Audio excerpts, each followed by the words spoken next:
Everyone, my name is Chitra Goswami and this video is for the summary of lesson number 97 and the name of the lesson is Describing People.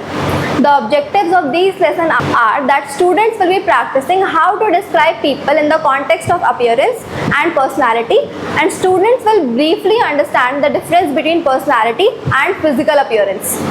For the first step, you will ask the students to see the picture in their SRB part A. Now you will ask them to describe what they see. For example, you can ask, what does this person look like? How would you describe their hair, eyes or clothes? Now you will share that the students will learn better ways to describe someone. For the second step, with the help of students and part B, you will explain words used to describe the appearance of a person. For every description, you will ask students to name a person they know with that appearance. You will ensure that the students speak in complete sentences, and then you will ask students to write the description of their friend's appearance and share with the class. Now, you will ask the students to share their responses about their peers' appearances. In the third step, with the help of students and part C of the SRB, you will explain words used to describe the personality of a person. For every description, you are going to ask students to name a person he or she knows with that personality trait, and you are going to ensure that for this exercise as well, the students are speaking in complete sentences.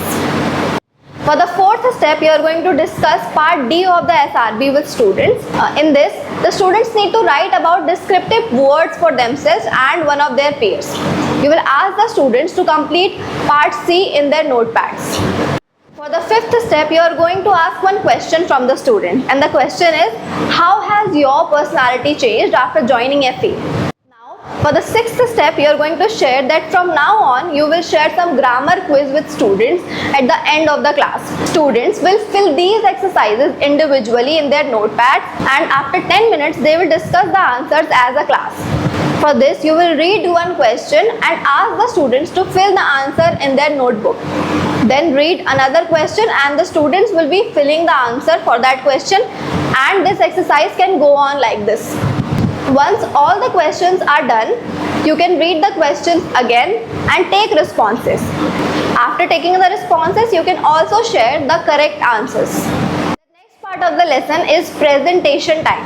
And for presentation time, you are going to call 10 students to the front and ask the other 10 students to start their Duolingo exercise.